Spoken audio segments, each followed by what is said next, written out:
সুপ্রিয় শ্রোতা বন্ধুরা, আসসালামু আলাইকুম। আপনারা শুনছেন অলৌকিক সত্য, ভয়, রহস্য আর অমীমাংসিত ঘটনার এক ভিন্ন জগৎ। আজকে রাতের ঘটনাটি এসেছে আমাদের প্রিয় শ্রোতা আলামিন হাওলাদারের কাছ থেকে। তিনি লিখেছেন তাদের গ্রামের ভেতরে ঘটে যাওয়া ভৌতিক সত্য ঘটনাগুলো। বন্ধুরা, কল্পনা করুন একটি সাধারণ গ্রাম, যেখানে দিনের বেলা হাসি খুশি মানুষের কোলাহল, আর রাত নামলেই ছড়িয়ে পড়ে ভয়ঙ্কর অন্ধকার। গ্রামের মানুষ আজও ভুলতে পারেনি এই অদ্ভুত সব অভিজ্ঞতা। আপনিও যদি চান যে আপনার অথবা আপনার আশেপাশে কারোর সাথে ঘটে যাওয়া কোনো সত্য ঘটনা আমাদের সাথে শেয়ার করবেন, তাহলে আমাদের লিখে পাঠাতে পারেন ইমেইলে। আর যদি চান আপনার কথা যেন সরাসরি দর্শক শুনতে পায়, তাহলে রেকর্ড করেও পাঠাতে পারেন। আমাদের ইমেল অ্যাড্রেস alaukiksotto@gmail.com। ডেসক্রিপশন বক্সে আমাদের ইমেল অ্যাড্রেস দেওয়া আছে। শ্রোতাদের কাছে একটা ছোট্ট অনুরোধ থাকবে, আপনাদের মধ্যে যারা এখনও আমাদের চ্যানেলটি সাবস্ক্রাইব করেননি তারা দয়া করে সাবস্ক্রাইব করে দেবেন, কারণ প্রতিদিন আমরা আপনাদের জন্য নিয়ে আসি ভয়ঙ্কর সব ভৌতিক সত্য ঘটনা, রহস্য আর অমীমাংসিত কাহিনী। তাই যদি চান নতুন কোনো ঘটনা আপলোড হওয়ার সাথে সাথেই নোটিফিকেশন পেতে, তাহলে অবশ্যই বেল আইকনে ক্লিক করে অল করে রাখবেন। আর যারা ইতিমধ্যেই আমাদের পরিবারের অংশ হয়ে গিয়েছেন, অর্থাৎ সাবস্ক্রাইব করেছেন, তাদের প্রতি রইল আমার আন্তরিক ভালোবাসা আর অন্তরের অন্তঃস্থল থেকে ধন্যবাদ। তাহলে আর কথা না বাড়িয়ে চলুন শুরু করছি আজকের অলৌকিক সত্য। বাংলার দক্ষিণাঞ্চলের এক প্রত্যন্ত গ্রাম, চারপাশে নদী, খাল, ধানক্ষেত আর বাঁশঝাড়ে ঘেরা। দিনে গ্রামটা শান্ত হলেও রাত নামলেই যেন অন্য এক জগতে ঢুকে পড়ে। আজ শোনাচ্ছি গ্রামের মানুষের মুখে মুখে ঘোরা ভৌতিক সব সত্য ঘটনাগুলো। পূর্ণিমা রাতে গ্রামের মাঝ পুকুরের পানে অদ্ভুতভাবে আলো ছড়ায়। কিশোর মিলন একদিন রাতে মাছ ধরতে গিয়ে হঠাৎ শুনল পানির ভেতর থেকে একটি মেয়ের কান্না। মিলন ভয় পেয়েও এগিয়ে গেল। হঠাৎ পানির ভেতর থেকে ভেজা চুলে ঢাকা এক মেয়ে উঠে এলো। তার চোখ লাল টকটকে, ঠোঁট নীল হয়ে আছে। মিলন চিৎকার দিয়ে উঠতে না উঠতেই মেয়েটা তার পা টেনে নিতে লাগলো পানির গভীরে। সেদিন মিলনকে আর কেউ ফেরত আনতে পারেনি। এরপর শ্মশান ঘাটের পাশ দিয়ে এক রাতে দুই বন্ধু ফিরছিল। হঠাৎ তারা দেখে লাল শাড়ি পরা এক নারী চুল খোলা অবস্থায় দাঁড়িয়ে আছে। তারা জিজ্ঞেস করলো, এত রাতে এখানে কে? নারীটি কোনো উত্তর না দিয়ে ধীরে ধীরে এগোতে লাগলো। তারাও তার পেছনে গেল, কিন্তু মুহূর্তেই নারী ধোয়ার মতো মিলিয়ে গেল। ভয়ে দুই বন্ধু দৌড়ে গ্রামে ফিরে আসে। এখনো রাতে কেউ ওদিকে যেতে সাহস করে না। গ্রামের প্রবেশপথে একটি বিশাল বটগাছ আছে। সেই বিশাল বটগাছ থেকে রাতে শোনা যায় চিৎকার আর কান্নার শব্দ। কয়েকজন দেখেছে গাছের ডালে দড়ি ঝুলছে, আর তাতে কেউ ফাঁসি দিচ্ছে। গ্রামের বৃদ্ধরা বলেন, একসময় এক হতাশ যুবক ওখানে আত্মহত্যা করেছিল। তার আত্মা নাকি এখনো শান্তি পায়নি। একদিন খোকা নামে এক কৃষক রাতের আধারে হিজল ঝাড়ের কাছে দিয়ে যাচ্ছিল। হঠাৎ কালো পোশাক পরা এক বৃদ্ধ তাকে ডেকে বলল, এই ছেলে, একটু থামো তো। খোকা ভয়ে কাঁপতে কাঁপতে পেছনে তাকাতেই দেখে তার চোখ দুটো আগুনের মতো জ্বলছে। ভয়ে খোকা দৌড়ে পালায়। পরদিন সকাল থেকে খোকার শরীর জ্বরে পড়ে। 3 দিন পর ছেলেটি মারা যায়। রাতের বেলায় কবরস্থানে যারা যায় তারা সবাই এক শিশুর কান্না শোনে। আনোয়ার নামে এক যুবক সাহস করে অনুসরণ করতে গেল।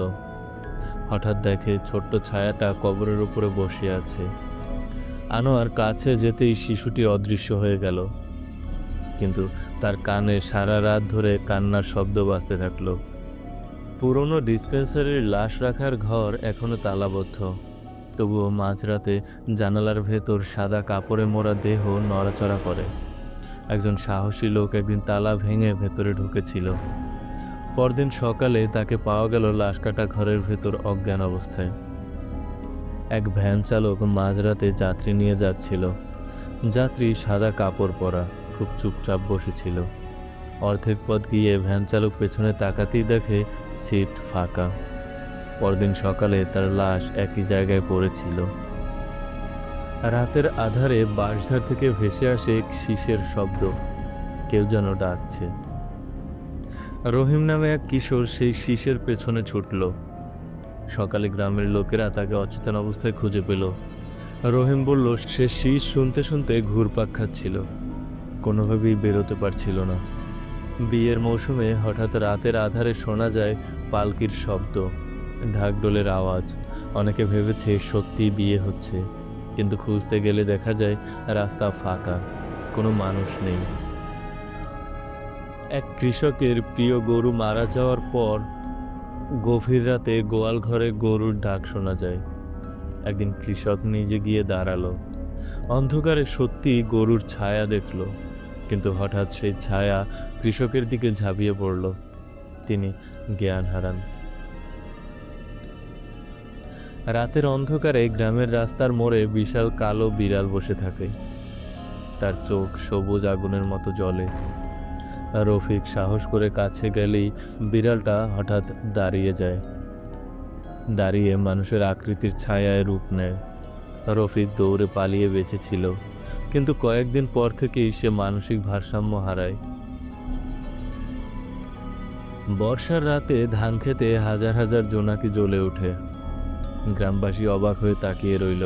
হঠাৎ দেখা গেল তাদের মধ্যে দুইটা জ্বলন্ত আলো মানুষের চোখের মতো সবার দিকে তাকিয়ে আছে। ভয়ে সবাই দৌড়ে পালালো। আগুনে পুড়ে মারা যাওয়া এক নারীর বাড়ি এখন ভাঙা, কিন্তু রাতে সাদা কাপড় পরা এক নারী রান্নাঘরে হাঁটে। মাঝে মাঝে হঠাৎ আগুন জ্বলে ওঠে।